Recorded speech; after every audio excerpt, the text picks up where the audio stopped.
이제 예배가 시작됩니다. 휴대폰을 꺼내셔서 꺼져 있는지 확인해 주시고 끄지 않으신 분들은 꼭 꺼주시기 바랍니다.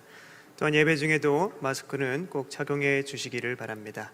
성도님들의 온 몸과 마음을 예배로만 집중해 주시겠습니다. 이제 다 함께 묵도하심으로 주일 낮 예배를 하나님께 드리겠습니다.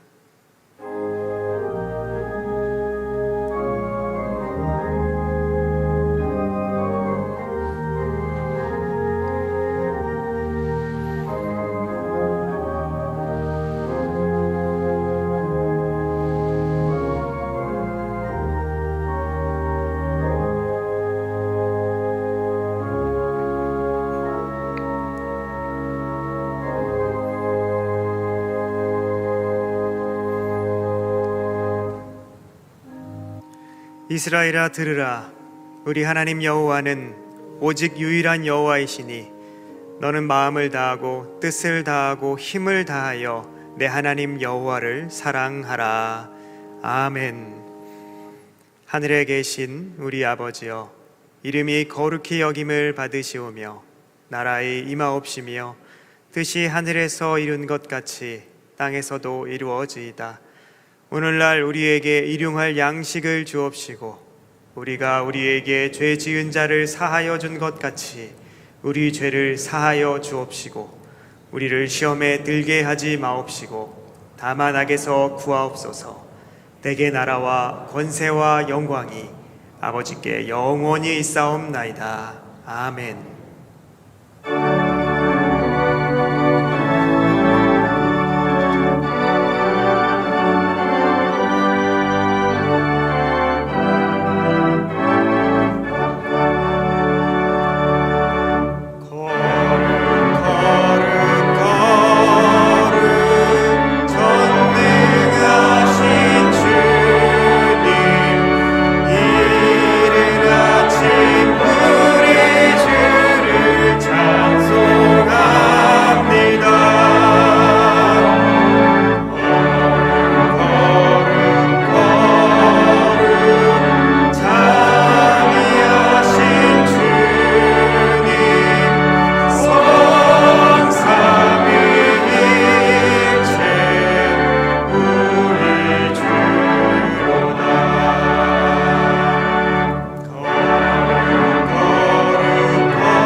교동문 제87문 요한계시록 21장입니다. 제87문을 함께 교독하겠습니다. 또 내가 새 하늘과 새 땅을 보니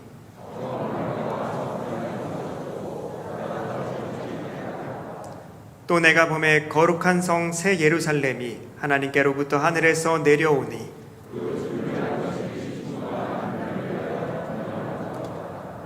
내가 들으니 보좌에서 큰 음성이 나서 이르되 하나님이 그들과 함께 계시리니 그들은 하나님의 백성이 되고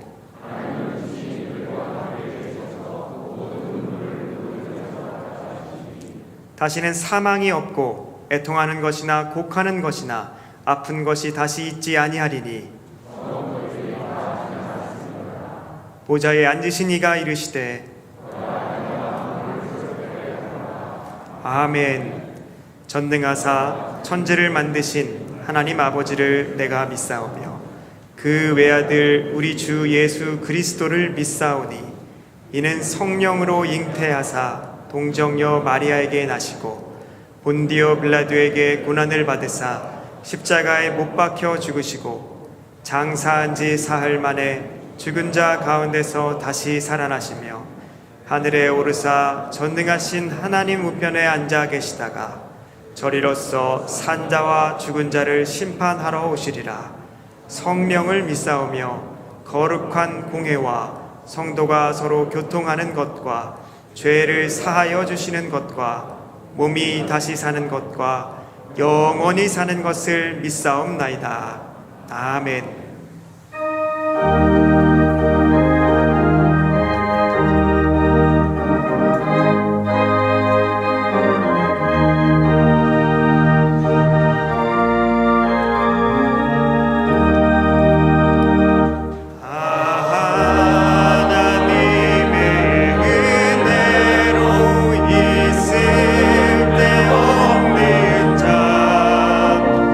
왜 구속하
다 같이 기도하시겠습니다. 어제나 오늘이나 영원토록 변함없이 자기 백성을 돌보시는 하나님 아버지, 오늘도 우리들의 예배를 지켜보시며 작은 근심과 기도까지도 들어주시고, 지난 한 주간도 우리를 하나님 품에 편히 쉬게 지켜주셨다가 이렇게 복되고 거룩한 날을 당하여서 구원의 놀라운 은총을 입은 주의 백성들이 모두 함께 나와 머리 숙여 경배드리게 하시오니 감사옵나이다. 항상 하나님의 영광을 위하여 살겠다고 주님께 매어 달리며 수없이 다짐을 하면서도 지속적으로 주님을 안타깝게 하는 저희들의 나약함을 용서하여 주시옵소서. 경건히 머리 숙인 이 시간 진실되이 회개하는 저희들의 죄를 용서하여 주시옵시고, 험난한 세상을 오직 주님만을 의지하며 헤쳐나가는 복된 인생들로 삼아 은혜 내려 주시옵기를 간구하옵나이다. 하나님 아버지, 지난 주일에는 저희 교회가 1년 동안 저희들에게 부어주신 축복을 감사드리는 추수감사절 예배를 지켰사온데, 요사이 어려워진 경기 상황과 코로나 사태로 인하여서 저희들이 목표한 예산의 많은 금액이 미달이 되었습니다. 그러나 하나님의 은혜를 생각하면 감사할 것이 너무나 많습니다. 한 해 동안 고난과 역경이 없지는 않았지만은 이 가을에 마침내 수고의 열매를 거두게 하셨습니다. 수고한 대로 열매를 얻게 하시고 노력한 대로 성장하게 하신 것을 감사드리옵나이다. 이 모든 것이 하나님께서 저희들을 기쁘게 보심이라 믿습니다. 주님의 사랑과 은혜를 받을 자격이 없음에도 잘 되게 하시고 풍성한 열매로 채워주심을 감사드리옵나이다. 특별히 다음 주일에는 공평 15, 16지구 재개발 사업권으로 공동의회를 모입니다.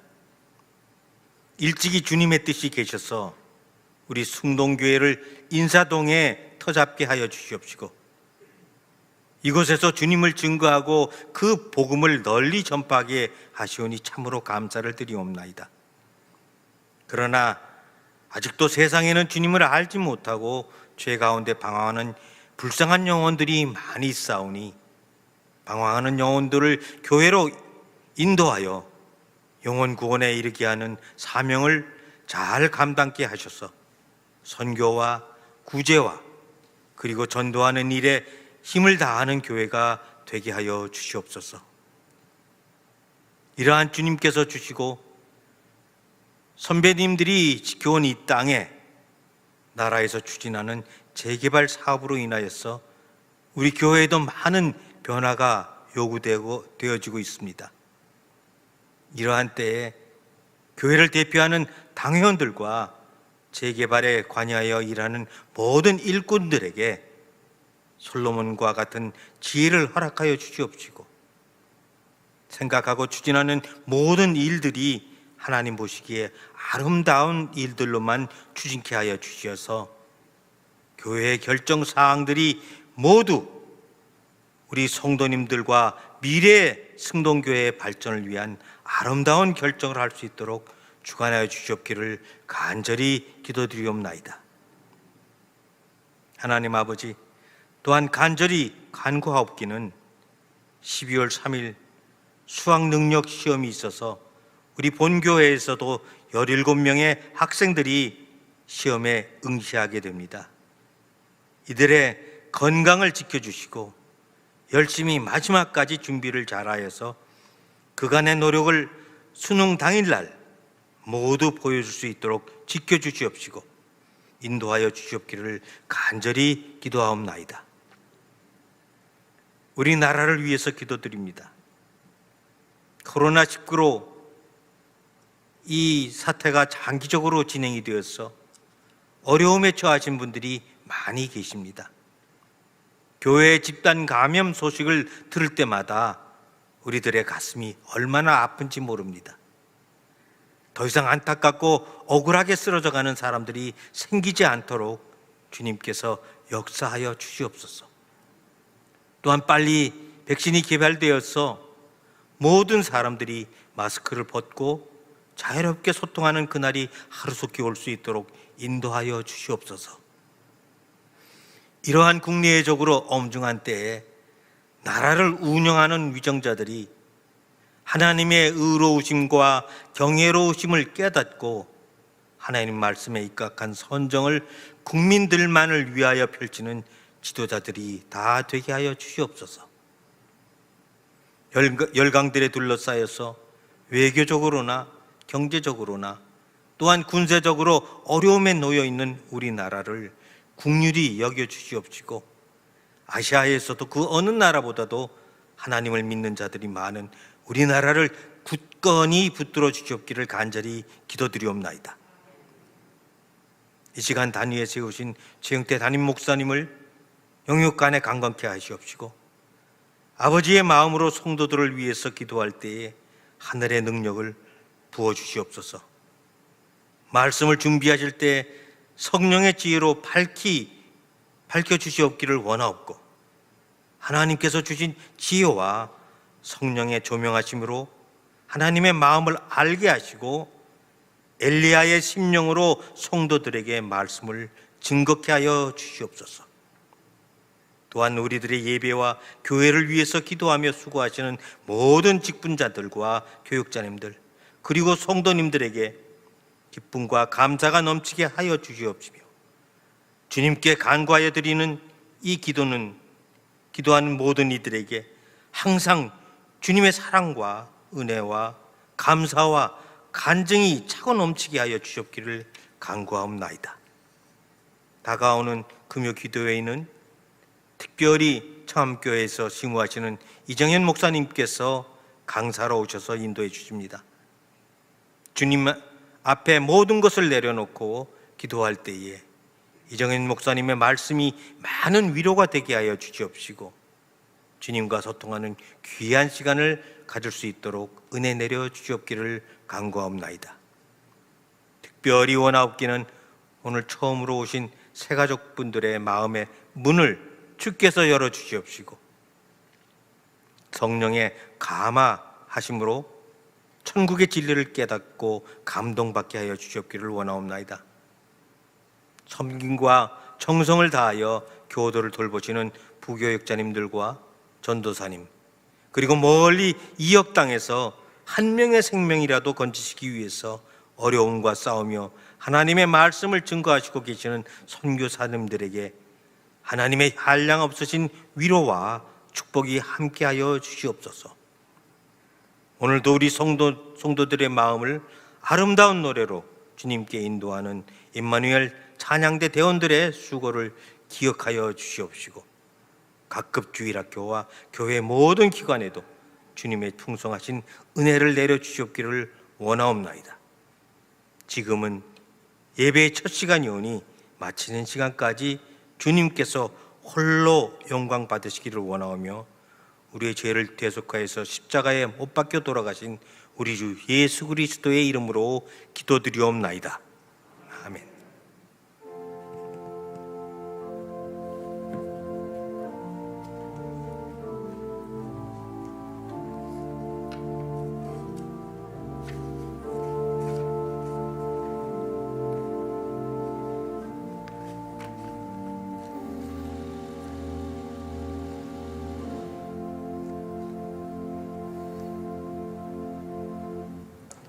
성경을 봉독하겠습니다.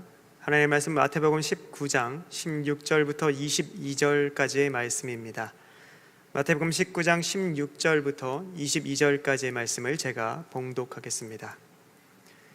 어떤 사람이 주께 와서 이르되 선생님이여 내가 무슨 선한 일을 하여야 영생을 얻으리이까? 예수께서 이르시되 어찌하여 선한 일을 내게 묻느냐? 선한 이는 오직 한 분이시니라. 내가 생명에 들어가려면 계명들을 지키라. 이르되 어느 계명이오리이까? 예수께서 이르시되 살인하지 말라, 간음하지 말라, 도둑질하지 말라, 거짓 증언하지 말라, 내 부모를 공경하라, 내 이웃을 내 자신과 같이 사랑하라 하신 것이니라. 그 청년이 이르되 이 모든 것을 내가 지켰사온데 아직도 무엇이 부족하니이까? 예수께서 이르시되 내가 온전하고자 할진대 가서 내 소유를 팔아 가난한 자들에게 주라. 그리하면 하늘에서 보화가 내게 있으리라. 그리고 와서 나를 따르라 하시니 그 청년이 재물이 많음으로 이 말씀을 듣고 근심하며 가니라. 아멘. 이제 임마누엘 찬양대원의 특성으로 하나님께 영광을 돌리겠습니다. 이어서 와서 나를 따르라 라는 제목으로 담임 목사님의 말씀 선포가 있겠습니다. 많은 은혜 받으시기 바랍니다.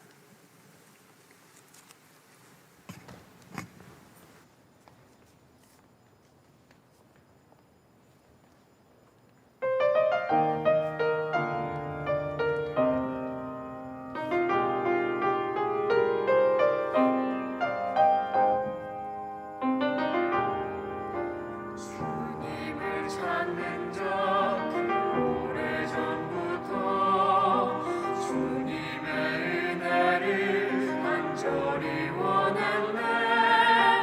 험한 세상에서 고통당할 때 주님께서 그들을 구원해 주셨네. 내게 있는 주의 사랑이 날 새롭게 하시었네. 찬양하며 외칠지어다 주의 이름 전파하라.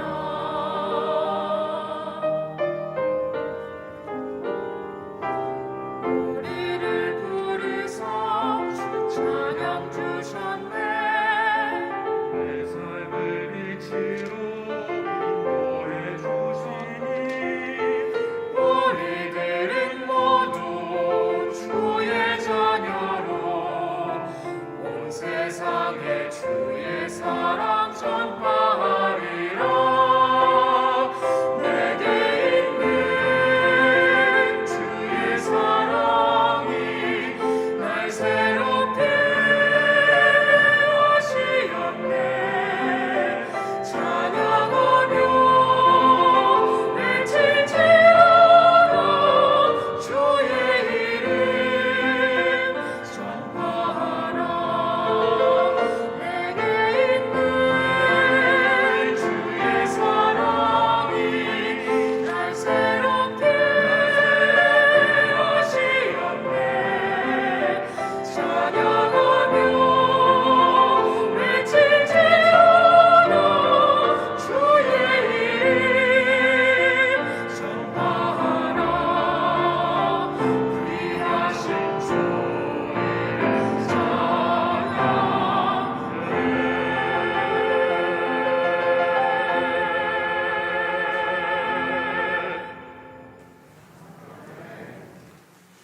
아멘. 은혜로운 찬양 감사드립니다. 우리 자회분들하고 인사하실 때 복된 주일입니다 이렇게 인사하겠습니다.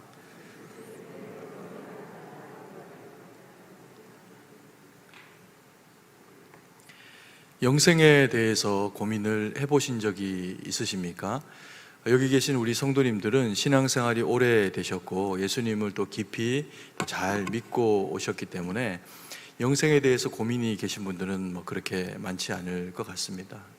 아니, 대부분이 다 영생에 대해서 고민이 없을 걸로 알고 있습니다. 왜냐하면 영생이 우리의 힘으로 되는 것이 아니라 예수 그리스도께서 우리 가운데 오시고 그를 믿는 믿음으로만 되는 것이 영원한 생명에 대한 소망이기 때문에 우리가 고민한다고 해결될 수 있는 부분이 아니기 때문에 그렇습니다. 세상 사람들은 어떨까요? 믿음의 사람은 그게 해결됐기 때문에 고민을 하지 않는다라고 하면, 세상 사람들은 영생에 대한 어떤 가치 자체를 알 수가 없기 때문에 영생에 대해서 고민을 하지를 못할 겁니다. 그나마 좀 더 지혜롭고 좀 더 똑똑한 사람들은 영생에 대한 고민이 아니라 영생의 관문이 되어지는 이 죽음이라고 하는 것에 대해서만 고민을 해도 그 고민을 하는 사람은 다른 사람들보다는 좀 더 특별한 고민을 하는 것이 사실입니다. 그러면 이 죽음이라고 하는 것에 대한 고민을 사람들이 할 때 얼마나 사실은 많이 할까요? 또 한번 돌아보면 죽음에 대한 고민도 그렇게 많이 하지를 못합니다. 왜냐하면 삶이라고 하는 우리가 호흡하고 살아가는 이 삶이 주는 그 무게 때문에 죽음은 저 뒤에 밀려나게 되고, 살아있는 동안에는 끊임없이 오늘을 어떻게 살고 또 내일은 어떻게 살아야 할까를 어리면 어린 대로 또 나이가 들면 드는 대로 고민을 하게 되는 것이 인생이 가지고 있는 그런 그 모습이기도 합니다. 그리고 이 죽음은 사실은 아무리 고민을 해도 경험한 사람이 없기 때문에 이 죽음이 어떻게 우리에게 이루어질지에 대해서 알 수 없는 것도 사실입니다. 그러면 이 죽음은 어떻게 우리가 알고 또 어떻게 우리가 준비를 해야 하는 것일까요? 이 죽음은 죽음을 만든 분에게 아마 물어보면 그 죽음이 어떤 것인지를 우리에게 알려주실 수가 있겠죠. 그래서 하나님이 우리를 창조하시고 또 그 창조된 인간이 하나님 편에서 죄를 짓고 그리고 그 쫓겨나게 되는, 에덴을 상실하게 되는 과정 가운데에서 생겨난 부산물이 죽음이라고 그렇게 성경은 우리 가운데 이야기를 하고 있습니다. 그래서 하나님을 믿으면 이 죽음이라고 하는 관문이 영원한 생명이라고 하는 영생의 문으로 통하는 문이 되어져서 하나님과 함께 영원히 살게 되는 것이 이 죽음이 우리 가운데 가지는 그리스도인에게 주는 의미입니다. 그런데 믿지 않는 사람들의 경우에는 어떻게 될까요? 이 죽음이 하나님께 나아가는 길이 되는 것이 아니라 하나님과 인간 사이를 멀어지게 했던 그런 그 사단의 목적대로 영원한 밥이 되어지고 심판이 되어지고, 그래서 불못 가운데서 죽지도 못하면서 영원한 사망 가운데, 죽음보다 힘든 그 고통 가운데 들어가는 것이 이 죄로 말미암아 주어지는 사탄이 소개해주는 죽음의 관문이다고 그렇게 우리가 알고 있습니다. 당연히 우리는 믿음을 선택했고 또 그리고 하나님이 우리를 구속하셔서 예수 그리스도를 믿음으로 말미암아 영생의 소망을 가진 대상들이 되었기 때문에 이 죽음은 우리에게는 하나님과의 더 깊은 교제 가운데 나아가는 그런 이제 축복의 통로가 되는 것이 또한 사실이기도 합니다. 오늘 우리가 이 본문에 만나게 되는 부자 청년이라고 소개되어져 있는 이 청년이 예수님에게 나옵니다. 그리고는 영생을 얻으려면 어떤 선한 일을 해야 합니까? 라고 하는 질문으로 예수님 앞에 질문을 던집니다. 그래서 그 질문을 통해서 예수님이 몇 가지의 영생을 관련한 그런 이제 대답들을 해주시게 되는데, 그 말씀을 통해서 우리가 이미 알고 있는 영생의 소망과 기쁨이지만 또 한번 깊이 영생의 소망을 마음 가운데 새기고 그리고 하나님 영광 돌리는 믿음의 삶이 되기를 간절히 소망합니다.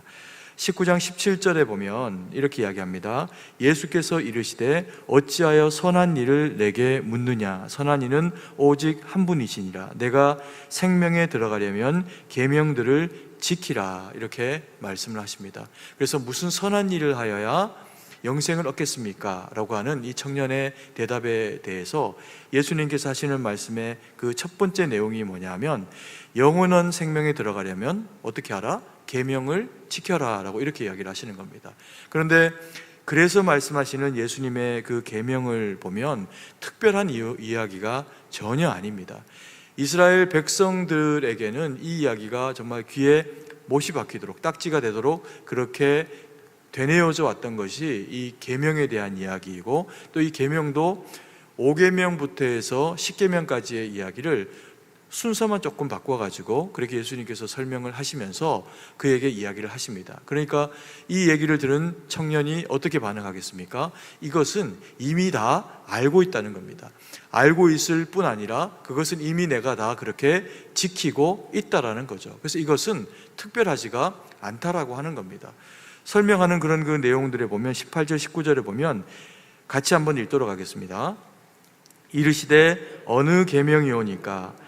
예수께서 이르시되 살인하지 말라, 간음하지 말라, 도둑질하지 말라, 거짓 증언하지 말라, 내 부모를 공경하라, 내 이웃을 내 자신과 같이 사랑하라 하신 것이니라.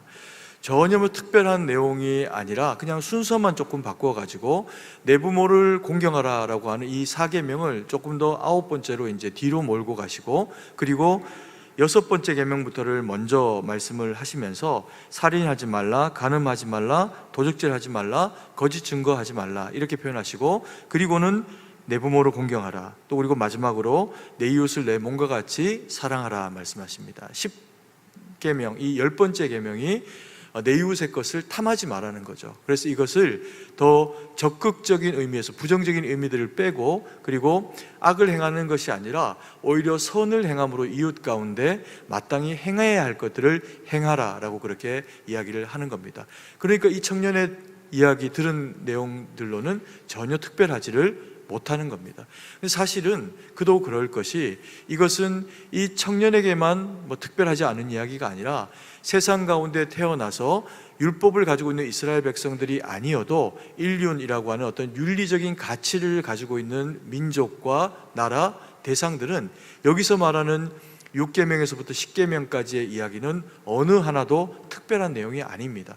계명의 조항으로 만들지 않아도 이것은 당연히 이렇게 지켜 살아가는 것이고, 만약에 누군가가 이 계명과 같은 계명으로 그렇게 살지를 못하고 살인을 해버리거나 거짓말을 하거나 간음을 하거나 이렇게 되는 만약에 일이 생긴다라고 하면, 부모를 공경하지 않는다라고 하면 그것은 사람인데 어떤 사람이라고 이야기합니까? 짐승만도 못한 인간이 되는 겁니다. 이건 뭐 유대인에게만 아니고 우리 모든 그런 그 인류가 주님이 주신 보편의 가치 가운데서 지켜야 될 당연한 그런 이웃에 대한 삶의 지침, 원리라는 겁니다. 그러니까 특별하지 않다는 거죠. 그래서 이 특별한 그런 그 예수님의 가르침을 원했는데 주님이 너무 일반적인 얘기를 하시니까 이 청년이 마음에 흡족하지 못한 그런 그 생각을 가지게 되면서 다시 재차 이것들은 내가 다 행했습니다 라고 이야기를 하면서 주님 앞에 그렇게 물음을 그렇게 이어가게 되는 모습을 봅니다. 그러면 예수님께서는 왜 이 형제가 뻔히 알고 있는 이 부자 청년에게 대답해 주는 내용을 전혀 새로운 내용이 아니라 계명의 5계명부터 해서 10계명까지의 이야기를, 일반적인 이야기를 그에게 그렇게 들려주고 계시는 걸까요? 이게 중요하기 때문에 그렇습니다. 그리고 이것은 이스라엘 백성이라고 하면 한 사람도 예외가 없이 모두가 다 알고 있는 내용입니다. 더 특별하지가 않다는 거죠. 그런데 그럼 무엇이 특별합니까? 이 말씀을 약속으로 받은, 똑같은 내용이라고 해도 유대인이 아니면 이것은 유대인의 법은 아닙니다. 그런데 이 법은 이 청년에게 주어졌을 때 유대인에게 주어진 이스라엘 백성들을 향한 하나님의 말씀 법입니다. 그러면 이것은 하나님의 명령을 따라 주어진 특별한 그런 그 계명이라는 거죠. 다르게 이야기하면 내용이 특별해서가 아니라 이 말씀을 받은 대상들이 특별하기 때문에 이 내용은 어떠한 거라는 겁니까? 특별하다는 거죠. 그래서 유대인이라고 하면 하나님의 말씀을 받고 또 약속을 받고 영원한 하나님의 나라를 소망하며 영생의 소망을 가지고 있는 사람이라고 하면 나타나야 하는 일이 있는데, 그게 뭐라는 겁니까? 계명을 실천하며 살아가는 거라는 겁니다. 그래서 유대인이라고 하면 이 계명 정도는 절대로 잊지 말고 악을 행하거나 간음하거나 그런 일 하면 안 되지, 당연히 하나님의 말씀 가운데 내 이웃을 내 몸과 같이 사랑하는 삶으로 살아야지 라고 하는 당연한 원리에 대해서 예수님께서 점검을 해주시는 겁니다. 그러면 이런 어떤 그 계명으로 말미암아 되어지는 점검이 가지는 의미가 뭐냐면요, 다움이라고 하는 것을 추구하게 됩니다. 유대인다움이라면 이런 것들은 지켜내야 되는 거죠. 그러니까 이것은 영생을 소망하고 영생을 가진 자라고 하면 당연히 나타나야 하는 삶의 무엇입니까? 지침, 계명이라는 겁니다. 그래서 이것을 1차적으로 점검시킵니다. 만약에 이것을 우리에게 적용을 한다라고 하면 우리가 예수님을 믿음으로 말미암아 되어진 그리스도인이 되었습니다. 그리스도인은 예수님을 믿는 것 때문에 영생을 마음의 소망으로 가진 자입니다. 다른 어떤 이단이거나 다른 어떤 악한 대상을 믿어가지고 구원이 되는 게 아니라, 더 힘 있는 대상을 믿어서 되는 것이 아니라 예수님만 믿음으로 말미암아 되어지는 것이 영생입니다. 그러면 예수님을 믿고 그리고는 다 되었다라고 생각하는 것이 아니라 구원은 그렇게 되었지만 성화라고 하는 과정과 단계 가운데서 여전히 악하고 어리석은 우리의 옛 습성들을 믿음의 말씀으로 싸우면서 더 거룩해져야 하는 성화의 단계를 믿음의 사람들은 걸어가야 한다는 것이죠. 그 과정 가운데서 나타나는 일이 무엇이겠습니까? 말씀을 쫓아, 계명을 쫓아 살아가는 겁니다. 그래서 그리스도인이라면, 구원받은 그리스도인이라면 당연히 그리스도인다워야 한다는 거죠. 그게 이 계명이 이웃 가운데 보증되어지는 내용으로 우리에게 예수님이 선포해 주시고 계시는 겁니다. 그러니까 나 혼자 생각할 때 나는 구원받은 100% 나는 그리스도인이야, 이것도 중요하지만 내가 함께 신앙생활하는 이웃, 아내, 자녀들, 친구들에게 내가 여전히 누구여야 한다는 겁니까? 생활인의 한 사람일 뿐만 아니라 저 사람은 보니까 내 이웃을, 자신의 이웃을 자기보다 더 귀중히 여기는 걸 보니까 저분은 분명히 그리스도인이야 라고 하는 이야기를 하는 거죠. 목사면 목사답게, 그리고 또 성도이면 어떤 직분이면 직분에 걸맞는 믿음의 삶이 되어지는 것을 통해 가지고 더 하나님 앞에 신앙과 믿음으로 어떻게 하라? 바로 서라는 겁니다. 그게 첫 번째 예수님이 점검시켜 주시는 계명을 어떻게 해라? 계명을 지켜라 라고 하는 그런 해당하는 내용입니다. 그리고 두 번째로 이것으로도 이 청년이 마음에 흡족하지 않습니다. 그래서 20절 말씀 보면 뭐라고 이야기하냐면 그 청년이 이르되 이 모든 것을 내가 어떻게 했다? 내가 지키었사온데 아직도 무엇이 부족하니까 라고 이렇게 이야기합니다. 그랬더니만 21절 그리고 22절 말씀인데 같이 한번 읽도록 하겠습니다. 예수께서 이르시되 내가 온전하고자 할진대 가서 내 소유를 팔아 가난한 자들에게 주라. 그리하면 하늘에서 보화가 내게 있으리라.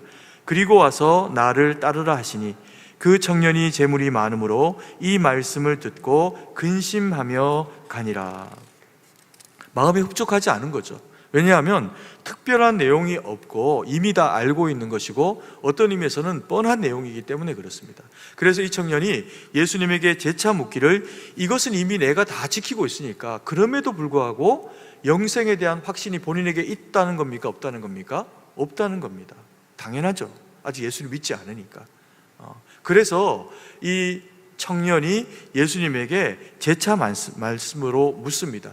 아직도 무엇이 부족하니까 라고 하면서 그걸 좀 가르쳐주고 채워달라는 겁니다. 그래서 그 부족함을 가르쳐 주시면 자기가 그걸 체험으로 말미암아 영생을 얻겠다는 거죠. 그래서 이 영생의 가치의 기준이 믿든 믿지 않든 선을 행하면 주어지는 것인가? 라고 하는 그 막연한 기대를 이 부자 청년도 하고, 그리고 복음을 실제로 전해보시면서요, 어떻게 하면 당신이 영생을 받을 것 같습니까? 구원이 어떻게 하면 주어질까요? 라고 물으면 많은 분들이 그렇게 이야기합니다.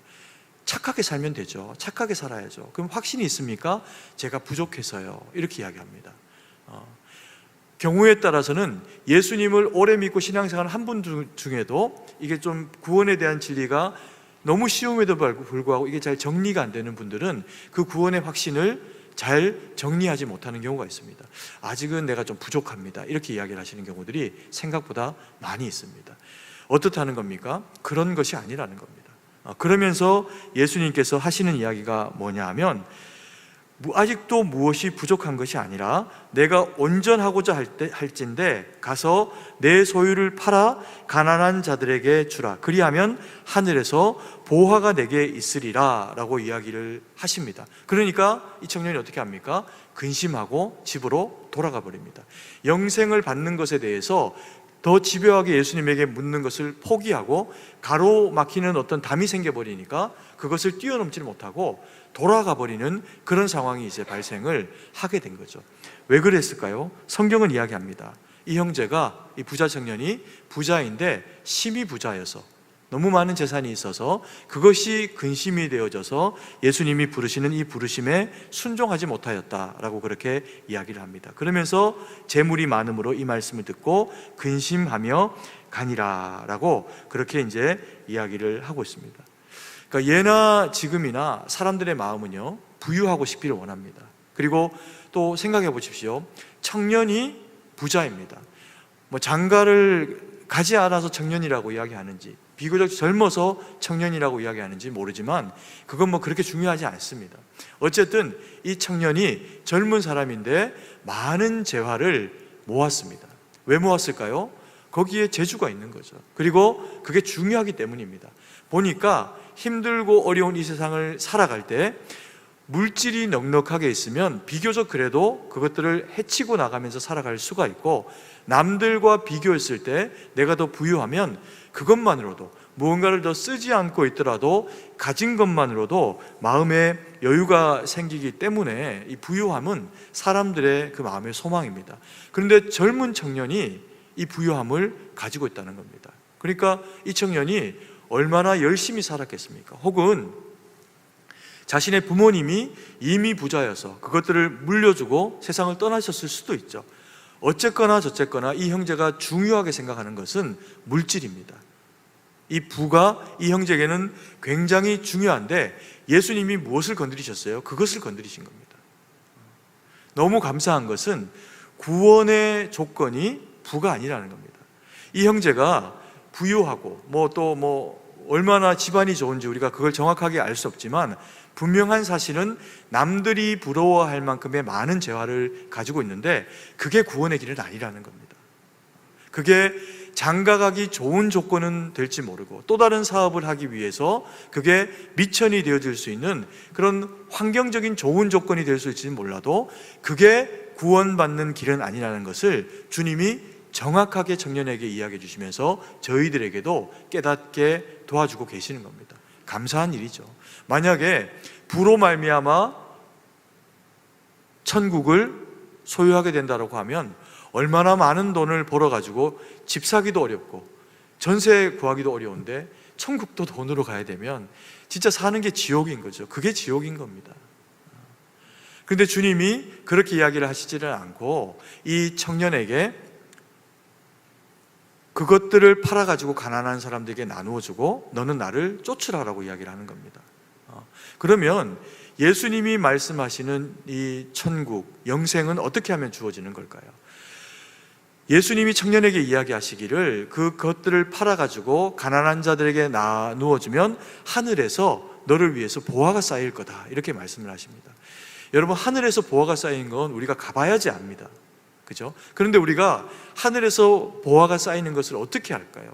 첫 번째는 영생에 대한 믿음을 가졌으니까 아는 거죠. 그래서 우리가 아니라 우리가 짓지 아니한 집을 우리를 위해서 지으시면서 우리를 맞이하시고 또 그리고 우리의 하나님 자녀됨으로 말미암아 되어진 선행을 주님은 기억하시고 우리를 그곳 가운데로 부르신다고 이야기합니다. 그래서 선을 행하면, 가난한 자를 도우면 보화가 하늘에 쌓인답니다. 그런데 이것이 또 하나 확인되어지는 과정이 있는데 그게 뭐냐면요, 우리의 마음이라고 하는 이 장은 천국을 예비하여 경험할 수 있도록 만들어 놓으신 특별한 장치입니다. 그래서 우리가 누군가 가난한 지체를, 또 아프고 힘든 사람을 가서 돕거나 아니면 무거운 짐을 끌고 가고 있는 할아버지 할머니를 만나면 그걸 돕거나, 혹은 또 너무나도 가난한 사람에게 자기 주머니를 열어서 1,000원짜리, 10,000원짜리를 돕는 일을 하거나, 이렇게 하게 될 때 그 일을 결정하기까지는 누구나 다 사실은 망설이는 시간들을 가집니다. 그러나 그게 결정이 되고 나면 내가 저 사람을 도와야 되겠다라고 하는 그 마음의 결정이 이제 정해지고 나면 섬기게 되죠. 재정이 되었든 몸이 되었든 시간이 되었든 그걸 이제 섬기게 됩니다. 그러면 그 섬김을 해본 사람은 압니다. 이게 얼마나 보람된 일인지. 그리고 그 보람은 우리의 마음에서 무엇을 느끼게 합니까? 기쁨을 느끼게 합니다. 형제가 형제를 사랑하는 것, 내 이웃을 내 몸과 같이 사랑하는 그 과정은 그런 섬김을 통해서 주어지는 것이라는 거죠. 그래서 오늘 이 말씀을 예수님께서 두 번째로 이야기를 해주실 때 사실은 앞에 말씀하셨던 5계명부터의 그리고 10계명까지의 이야기와 다른 얘기를 하시는 게 아니라, 네가 그것을 하고 있다고? 그러면 5계명부터의 10계명까지의 그 일들 중에서 구체적으로 해야 하는 일, 구제를 하고 있니? 라고 물으시는 겁니다. 네가 그리스도인이라면, 그리스도인답게, 유대인이라면 유대인답게 누군가를 섬기고 배려하고 하나님의 백성다운 삶을 살아가고 있냐라는 겁니다. 우리가 우리의 주머니 가운데서 무언가를 덜어내가지고 가난한 사람을 섬기면 우리의 지갑은 부풀어 오를까요? 아니면 가난해질까요? 작아지죠. 그런데 커지는 게 있습니다. 우리의 마음이 기쁘고 우리의 마음이 커집니다. 그런데 그것을 성경은 뭐라고 이야기하냐면 마음이 어떻게 되는 것? 가난해지는 것이라고 이야기합니다. 그럼 무엇을 경험할까요? 천국이 경험되는 겁니다. 그래서 믿음의 사람이라면 너희가 마땅히 이와 같이 선한 일을 해야 하고 그 선한 일로 말미암아 이웃은 기뻐하고 너희의 마음 가운데서는 하나님 나라가 확신되는 것, 그게 네게 구원이 있다라고 하는 것을 네가 경험하고 느끼는 방식이라는 겁니다. 그러면서 예수님께서 사실은 해주신 그 이야기는 훨씬 더 중요한 이야기가 있습니다. 이게 사실은 예수님이 해주시길 원하시는 구원을 향한 세 가지의 단계적인 이야기. 첫 번째 뭐였습니까? 첫 번째, 계명을 어떻게 해라? 계명을 지키라는 거죠. 이건 이 청년이 지켰다고 이야기했습니다. 두 번째, 내 이웃을 내 몸과 같이 사랑하기 위해서 어떻게 해라? 구제해라는 겁니다. 이건 마땅히 그리스도인이면 하면 향기가 되어지는 일입니다. 근데 이것 두 가지가 직접적으로 구원에 이르는 그런 그 구원의 값이 되어지는 일은 아닙니다. 구원받은 자가 마땅히 구원받았다라고 하면 감사함으로 감당해야 하는 일이라는 거죠. 그러니까 그 일을 통해 갖고 타인이 우리를 볼 때 저 사람은 진짜 그리스도인이구나, 구원받은 그리스도인이구나 라고 하는 것을 그렇게 누리도록 하는 그런 그 장치라는 겁니다. 그러면 세 번째로 말씀하시는 예수님이 청년에게 들려주시는 영생의 길, 선한 길, 그 길이 무엇이냐? 그것은 와서 나를 어떻게 해라? 따르라는 겁니다. 우리가 하나님을 뵙고 하나님의 영생을 획득하는 유일한 길은 다른 어떤 선행이나 구제나 이런 것이 아니라 예수 그리스도 한 분 하나님을 믿는 것으로만 되어지는 이야기입니다. 그래서 예수님은 마지막에 그래서 결론적으로 무슨 얘기를 하시고 계시는 것이냐면요, 나를 따르라는 겁니다. 성부 하나님과 성령 하나님과 태초에 세상을 여시면서도 함께 하셨던 그 주님이, 그리고 요한복음에 세상의 빛으로 오신 예수 그리스도, 그 한 분 하나님을 믿는 것으로만 구원이 족하다는 겁니다. 그러면서 예수님께서 왜 나를 따르라 라고 이야기를 이렇게 표현하시냐면 앞에 5계명부터 10계명까지의 이야기를 하셨죠. 그리고 사실은 와서 나를 따르라 라고 하는 얘기는 몇 계명에 해당하는 이야기일까요? 1계명부터 해서 4계명에 해당하는 이야기입니다. 그래서 여호와가 되시고, 그리고 여호와의 독생하신 외아들이신 삼위일체 하나님, 그렇다고 이 하나님이 뭐 한 덩어리로 하나님이라는 얘기가 아니라 각자의 위로 존재하시는데 한 분 하나님이십니다. 이 신비로운 신비의 영역 가운데 예수님, 성령 하나님, 그리고 성부 하나님은 한 분 하나님이라는 겁니다. 이걸 어떻게 이해해야 하나요? 이해 못한다는 겁니다. 살았을 때는 우리가 이해할 수가 없다는 겁니다. 이게 삼위일체가 가지고 있는 신비예요. 신비를 어떻게 이해합니까? 신비는 이해하려고 하면 뭐가 될까요? 이단이 됩니다. 신비는 믿음으로 수용하는 겁니다. 아, 그렇구나. 하나님은 나보다 높은 분이구나. 아무리 내가 많은 것들을 알 수 있어도 다 알 수 없는 분이 하나님이구나. 근데 그분이 어떻게 하는 겁니까? 따르라고 말씀하시는 겁니다. 그러면서 우리가 잘 알고 있는 1계명부터 4계명까지의 그런 그 내용들을 잠깐 한번 화면에 나오면 제가 1계명 이렇게 이야기하면 그 다음 읽으시고, 2계명 하면 그 다음 읽으시고, 이렇게 한번 진행해 보겠습니다. 1계명은 나 외에는 다른 신들을 섬기지 마라. 2계명은 너를 위해 우상을 만들지 마라. 3계명은 여호와의 이름을 망령되이 부르지 마라. 4계명은 안식일을 기억하여 거룩하게 지키라. 이것 네 가지를 합하면 그 내용이 뭐가 됩니까? 와서 나를 어떻게 해라? 따르라 라고 하는 이야기입니다. 와서 나를 따르라라고 하는 이야기는 뭐냐면 주님 한 분만을 섬기고 모시고 사랑하라는 거죠. 그래서 이 계명의 이야기는 사실은 더 특별한 이야기를 하고 계시는 것이 아니라 예수님께서 이후에도 반복적으로 지속적으로 말씀을 하시게 되는 두 가지의 계명입니다. 하나가 무엇입니까? 마음을 다하고 뜻을 다하고 힘을 다해서 어떻게 해라? 주 너의 하나님을 사랑하라는 거죠. 따르라는 것은 사랑하라는 겁니다. 그리고 내 이웃을 내 몸과 같이 어떻게 해라? 사랑해라 라고 하는 겁니다. 그래서 너희가 마땅히 그리스도인이라면 영생의 길은 새로운 무엇을 선을 행함으로 주어지는 길이 아니라 영생의 길은 우리에게 구원의 능력이 되시는 예수 그리스도를 믿고 그를 보내신 성부 하나님, 성령 하나님을 믿음으로 말미암아 되어지는 것이 무엇입니까? 구원의 길이라는 겁니다. 그리고 그 구원의 길을 마음에 획득했다면 마땅히 그리스도인답게 살아감으로 하나님 앞에서 주를 사랑하고 따르는 삶을 살아가라는 거죠. 그런데 이 형제의 고민이 뭡니까? 이 얘기를 듣고 나니까 재물이 많다 보니까요, 그 재물을 팔아가지고 가난한 자에게 나눠주고 나를 따르라 라고 하는 얘기에 그 앞에 재물이 가로막히니까 핵심의 이야기는 와서 나를 따르라는 이야기인데 그걸 선택하지는 못하는 겁니다. 뒤에 이야기가 들렸을까요? 들리지 않았을까요? 들리지를 않는 겁니다. 재물, 그걸 팔아서 가난한 자에게 나눠줘? 이게 어떻게 모은 건데? 이게 우리 조상이 내게 어떻게 물려준 기업인데 못 나누는 거죠. 그러면 우리가 구원의 길, 영생의 길이 오직 예수 그리스도께로 되어져 있고 주님을 사랑하는 것으로만 우리가 그것을 누릴 뿐만 아니라 이웃들 가운데 그리스도인다움을 나타낼 수 있는 길이 된다고 이야기했습니다. 그러면 예수님께서 이 청년에게 이야기하신 이 구원의 길, 모든 것을 팔아서 가난한 사람들에게 다 나누어 주고 그리고 너는 나를 따르라 라고 하는 것이 구원의 길일까요? 그렇지 않다는 겁니다. 이 길은 무슨 길입니까? 이 길을 사명의 길이라고 이야기합니다. 사명의 길.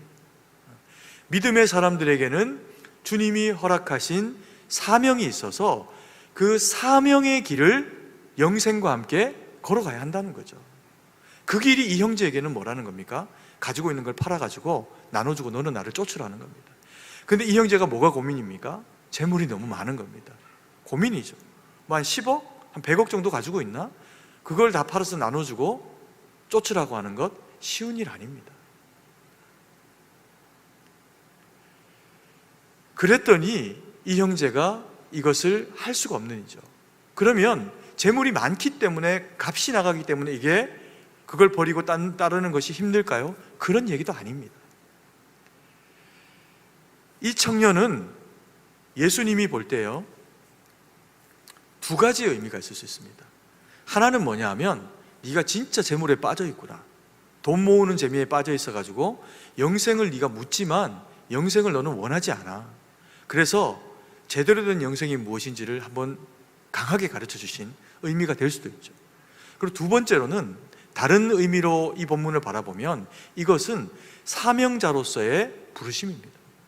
네가 지금까지는 그걸 위해 살아왔고 그걸 모으는 재미로 살아왔더라도 이제는 오늘 나를 만나고 이것을 영생을 나에게 물은 그런 것을 계기로 해서 너는 이제 무엇이 되어라? 나의 제자가 되어라. 그래서 그런 그 물질을 쫓아서 살아가는 게 아니라 그건 다 팔아가지고 나누어주고 너는 나를 따라 살아가는 풀타임 사역자, 전임 사역자가 되라 라고 그렇게 요청을 하는 것과 같은 내용이라고 볼 수가 있습니다. 근데 이걸 못하는 거죠. 근데 누구는 한 겁니까? 그 다음 구절들에 보면 제자들에 대한 이야기가 나옵니다. 제자들은 어떻게 했습니까? 베드로와 요한과 야고보는 어부였습니다. 결혼도 해서 가정도 했습니다. 그런데도 불구하고 예수님이 나를 쫓으라 라고 이야기하니까 뭐라고 이야기합니까? 자기가 죄인입니다 라고 고백을 하면서 집과 배와 그물을 버려두고 그날로부터 예수님을 쫓습니다. 마태는 어땠을까요?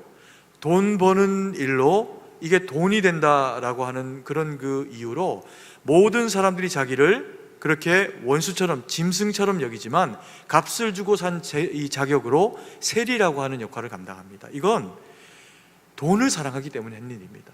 그런데 어떻게 했습니까?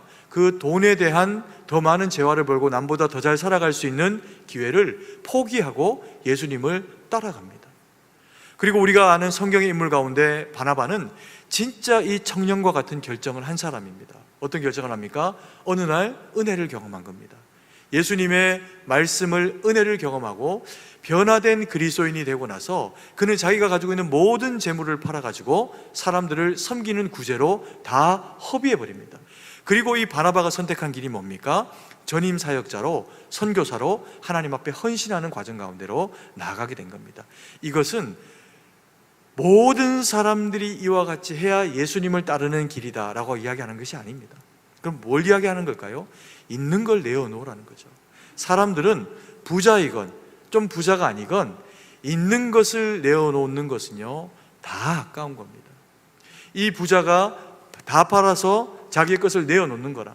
주님이 성전 가운데 땡그랑하고 2렙돈을 던지듯 넣게 되는 가난한 여인이 드려지는 그 2렙돈과 어떤 것을 더 많다 여기실까요? 똑같은 겁니다. 모두에게 다 귀한 거거든요. 가난하면 가난한 대로, 부유하면 부유한 대로 재화는 모두에게 다 중요한 가치를 가지고 있습니다. 그런데 어떻게 하라는 겁니까? 경우에 따라서는, 대상에 따라서는 다 내어놓고라도 주님의 길을 따르라라고 요청을 하는 경우가 있다는 거죠. 그 경우는 저처럼 이제 교육자가 되거나 아니면 선교사님이 되거나 그런 경우에는 자기 삶을 돌아보는 게 아니라 성도님들을 위해서 또 그리고 교회를 위해서, 복음을 위해서 그렇게 살도록 부름받은 겁니다.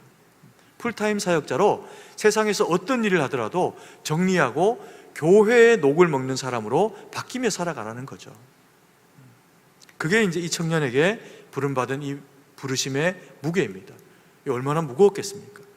개인적으로 저의 경우에도 예수님이 고등학교 한 1학년 때쯤 콜링이 있었는데 그게 너무너무 부담스러운 겁니다. 너무 싫은 겁니다. 그래서 한 7년 정도를 방황하고 안 하려고 하고, 그리고는 벼랑 끝에 정말 내몰려서 선택을 할 수밖에 없었던 게 제가 지금 걷고 있는 이 믿음의 길, 사명의 길이거든요. 그전에는 왜 못했을까요? 내게 있는 어떤 재능이나 무엇을 가지고 내가 하고 싶은 그 일을 하고 싶은 겁니다. 못 내려놓는 거죠. 주님이 우리에게 요청을 하시는 것은 뭐 대단한 것, 가지고 있는 것 다 팔아서 그게 아닙니다. 있는 걸 내놓으라고 하시는 거예요. 이 청년에게 제일 어려운 게 뭐였을까요? 청년에게 있어서 제일 어려운 건 없는 걸 내놓으라고 하는 겁니다. 없는 걸 어떻게 내놓습니까? 없는데. 있는 걸 내놓는 것은 없는 걸 내놓는 것보다 쉬운 일입니다. 우리가 믿음으로 하나님의 말씀과 뜻 가운데 살아가면서 그럼 우리는 뭘 내놔야 할까요? 모든 것의 대표적인 것으로 이 재화를 거론할 뿐이지 하나님이 우리에게 받으시길 원하는 것은요, 물질만에 국한된 것이 아닙니다. 어떤 분은 가르치는 은사가 좋은 겁니다. 그래서 성경도 많이 읽고 아이들을 가르치기 좋은 은사를 하나님이 주시면 그분은 뭘로 가르치는 겁니까? 자기 시간을 들여가지고 아이들을 하나님의 말씀으로 세워내는 일에 섬기는 거죠. 어떤 분은 음식을 잘 만듭니다. 그러면 그분은 어떻게 하는 게 주의 몸된 교회를 섬기는 겁니까? 기회가 되면 음식을 만들고 또 교회에 어떤 행사가 있으면 자기의 달란트를 가지고 시간이 내게 아깝지만 몸된 교회를 섬기기 위해 가지고 자기의 솜씨도 시간도 내어놓는 거죠. 그게 달란트입니다. 그게 탤런트입니다. 그걸 내어놓는 겁니다. 모든 사람들은 자기가 있는 것으로 내어놓는데 그게 하나님이 우리에게 허락하신 재능이라는 겁니다. 경우에 따라서는 그게 물질이 될 수도 있습니다. 어떤 사람은 돈을 아무리 쫓아가도요, 돈이 저기까지 도망갑니다. 벌려지지가 않는 겁니다. 근데 어떤 사람은 돈이 여기서 저기로 어떻게 굴러가는지가 보인답니다. 너무 신기하게 돈이 굴러가는 게 보인답니다. 그런 분들은 당연히 무언가를 투자를 하거나 당연히 무언가를 건드리면 더 많은 재화가 되는 거죠. 그게 달란트입니다. 그게 재능입니다. 그러면 그것으로 믿음의 사람이면 혼자 잘 살아가라라고 하는 것이 아니라 함께 잘 살아가고 하나님 영광을 위해서 주시는 어떤 그런 그 부와 가치와 재능들이 쓰이기를 하나님이 원하신다는 거죠. 그게 재능이라는 겁니다. 그래서 오늘 이 본문이 우리 가운데 설명하고 있는 이야기는 뭐냐면요, 그리스도인은 모두가 다 사명자입니다.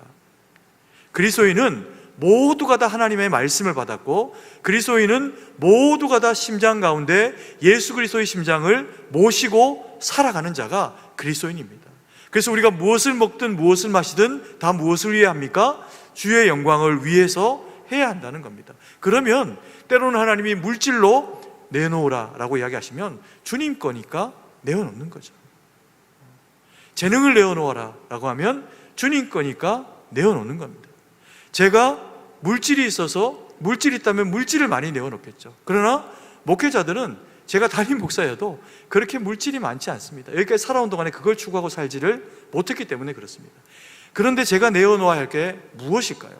저는 일주일을 살아가면서 더 많은 돈을 벌기 위해 살지 않습니다. 이것밖에 하는 게 없습니다. 근데 제가 내어놓아야 될 건 뭘까요? 말씀입니다. 제게 허락하신 말씀입니다. 성경을 가지고 분투하고 성도님들에게 말씀이 말씀으로 들려가질 수 있도록 고민하고 기도하면서, 그래서 다른 모든 영역에 있어갖고 저는 다른 사람들보다 열등해도 상관이 없습니다. 더 부유하지 않아도 되고, 더 잘생기지 않아도 되고, 더 좋은 옷 입지 않아도 됩니다. 그럼에도 불구하고 제 안에 있는 거룩한 욕심과 도전이 뭐냐면요, 최소한 말씀으로만은 누구에게도 뒤지고 싶지가 않습니다. 성도님들을 섬겨내기 위해서. 옆교회 어떤 교회 큰 교회 목사님이 말씀으로 더 유능하다고 해도 그분에게 죄송하지만 지고 싶은 마음이 없습니다. 왜요? 제가 섬기는 성도님들을 그렇게 먹여내야 되니까. 그런데 이것을 내 것이라고 생각하면요, 교만이 올라옵니다. 그래서 우리는 그게 물질이 되었건, 말씀을 전하는 능력이 되었건, 음식을 하는 솜씨가 되었건, 아이들을 가르치는 교수하는 능력이 되었건 다 주의 영광을 위해서 하고, 그리고 주님이 수고했다라고 말씀하시면 뭐라고 이야기해야 됩니까? 우리는 무익한 종입니다. 이렇게 이야기하는 겁니다. 주님이 우리에게 허락하신 것으로 할 따름입니다. 이렇게 이야기를 하는 겁니다.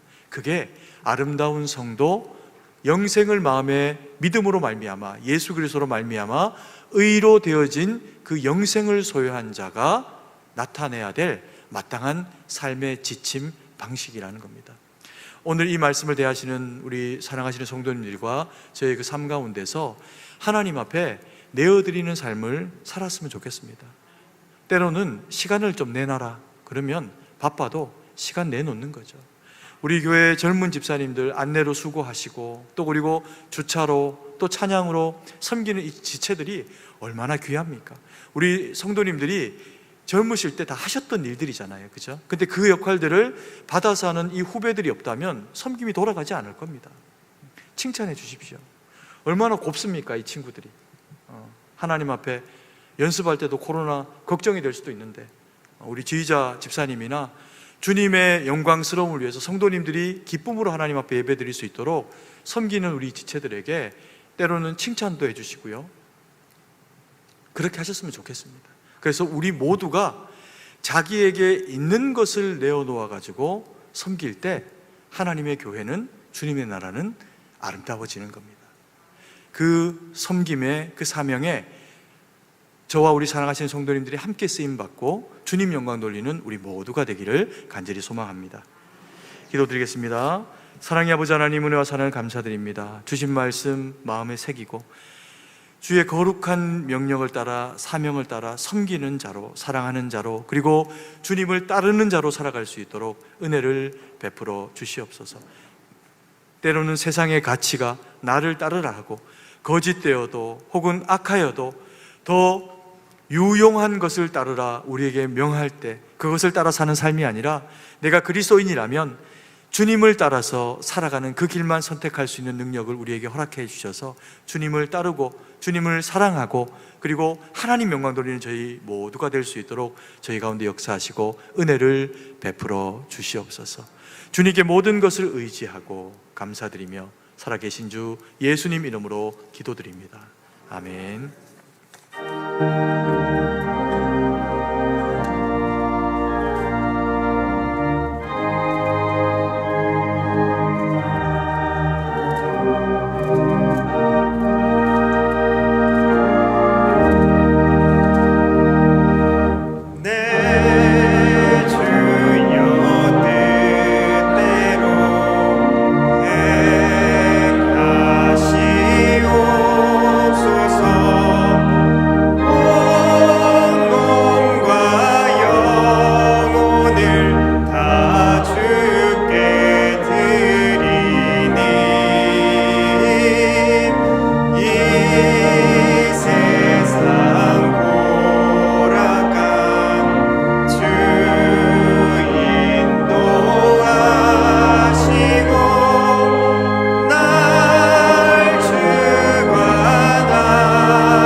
사랑 은혜가 풍성하신 아버지 하나님, 은혜와 사랑을 감사드립니다. 저희에게 허락하신 재정이, 저희에게 허락하신 물질이 다 주님의 것인 줄 알고 아버지 하나님, 그 중에 일부를 주님의 것으로 올려드리오니 이 예물이 쓰이는 곳에 하나님의 거룩한 영향만 드러나도록, 영광만 드러나도록 역사하여 주시옵소서. 아버지 하나님, 또한 이 말씀 붙잡고 살아가는 우리 주의 거룩한 백성들이 하나님 영광 위해서 맡겨진 모든 일들을 주님의 이름을 위해서 하고, 아버지 하나님, 그래서 무엇을 내어놓아도 무엇을 섬겨도 오직 주님의 기쁨이 되게 감당함으로 말미암아 우리는 주님이 주시는 겸손으로 무장하되 하나님의 놀라운 은혜와 역사만 드러나도록 함께하여 주시옵소서. 하나님, 이 나라의 백성이 참 어려운 시절을 지나고 있습니다. 주님, 불쌍히 여겨주시고 하나님, 이 땅의 정치와 경제와 문화와 그 모든 영역들 가운데 하나님, 주님 세우신 믿음의 사람들을 통해서 하나님의 거룩한 일들이 이루어지기를 간절히 소망합니다. 우리 위정자들에게 지혜를 주셔서 하나님, 이 나라가 사분오열, 아버지 하나님 찢긴 마음 가지고 서로가 서로를 미워하는 백성들의 모임이 되면 아버지 하나님, 그것이 무슨 유익이 되겠습니까? 하나님, 우리 위정자들에게 지혜 주셔서 하나님, 백성들이 하나 되는 일에 저들이 해야 할 일을 마땅히 감당하도록 도와주시옵소서. 백성은 하나이며 이 나라 백성은 둘로 나뉜 적이 없습니다. 아버지 하나님, 언제나 주님 주신 그 복음의 은혜와 능력을 가지고 하나님 말씀으로 살아내는 자들을 좌나 우나 아버지 하나님 경제나 하나님 어느 영역에나 세워주셔서 믿음으로 말씀으로 하나님 앞에 순종한 세대들이 이 나라를 세워갈 수 있도록 역사하여 주셔서 정치적으로 경제적으로 문화와 안보의 모든 영역에 주님의 보호하심이 있도록 역사하여 주시옵소서. 아버지 하나님, 참으로 이 자리 가운데 함께 나와서 예배하지 못하는 우리 지체들이 있습니다. 저들의 삶 가운데 함께 해주시고 저들의 예배 가운데 함께 해주셔서 동일한 말씀과 은혜의 능력으로 채우셔서 주 앞에 순종되며 주의 기쁨이 되어지는 믿음의 삶이 될 수 있도록 은혜를 베풀어 주시옵소서. 하나님, 세계 만방에 흩어져서 복음 전하는 우리 선교사님들과 그 가정과 지경들 가운데도 함께 하셔서 오직 주의 복음이 전파되어지는 은혜의 역사가 저들 가운데 있도록 동행하여 주시옵소서. 하나님, 이번 주에 중요한 날입니다. 아버지, 우리 고3 아이들 열심히 한 해 동안 수고하였고 그 열매를 주님 앞에 올려드릴 터인데 우리 하나님 동행해 주셔서 시험부터, 그리고 아버지 하나님 답지를 쓰고 제출하는 그 모든 상황과 또 그리고 대학에 입학하는 그 모든 과정까지 아이들에게 선히 역사하셔서 하나님, 그 모든 인생길을 주님이 책임지시고 역사하여 인도하여 주시옵소서. 주님께 모든 것을 의지하고 감사드리며 살아계신 주 예수님 이름으로 기도드립니다. 아멘.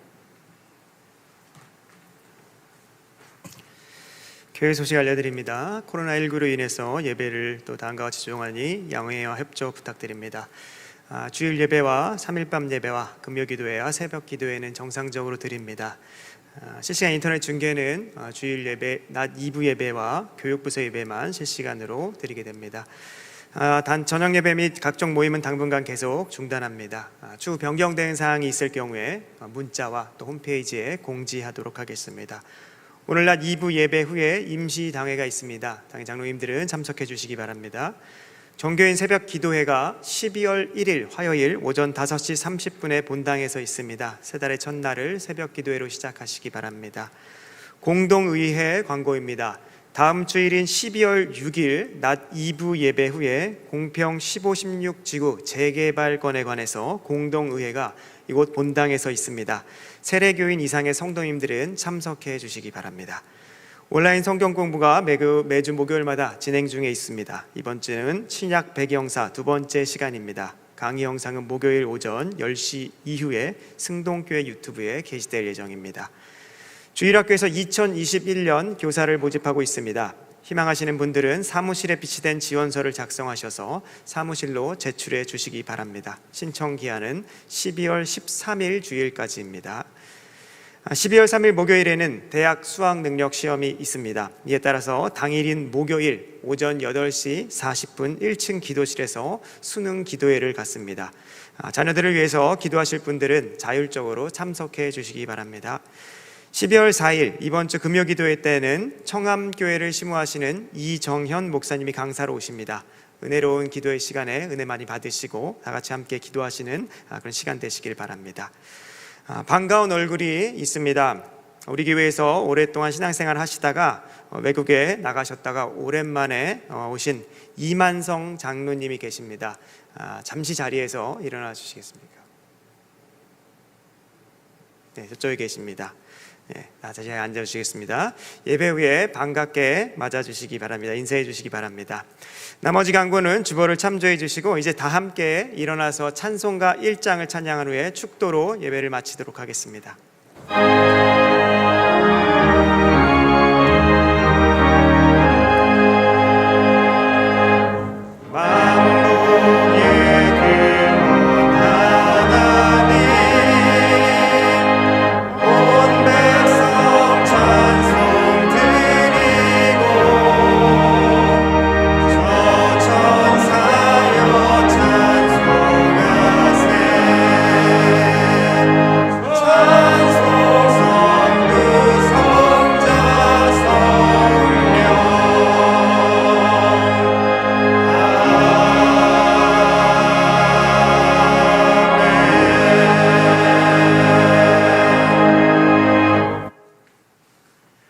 이제는 우리 구주 예수 그리스도의 구속의 은혜와 무한하신 하나님 아버지의 사랑하심과 성령의 위로 교통 충만하심의 은혜의 역사가 주님 앞에 머리를 숙이고 오직 주님으로 말미암아 되어진 구원으로 감사하며 기뻐하며 주님 영광 돌리기로 다짐하는 주의 거룩한 백성들 머리 위에 이제로부터 영원토록 함께 계실지어다. 아멘.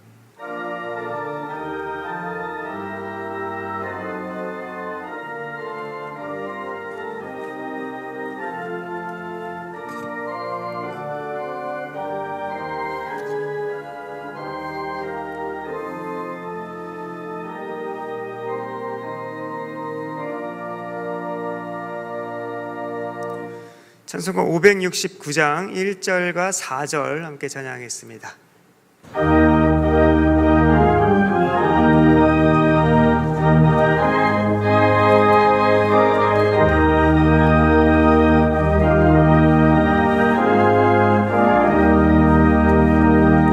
선한 목자 되신 우리 주 항상 인도하시고 좋은 곳에서 우리 먹여주소서. 선한 목자 구세주여 항상 인도하소서. 선한 목자 구세주여 항상 인도하소서. 일찍 주의 뜻을 따라서 살아가게 하시고 주의 크신 사랑 베푸사 따라가게 하소서. 선한 목자 구세주여 항상 인도하소서. 선한 목자 구세주여 항상 인도하소서.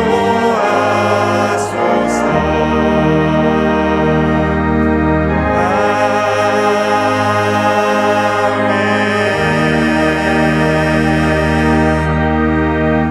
한 주간도 승리하시기 바랍니다.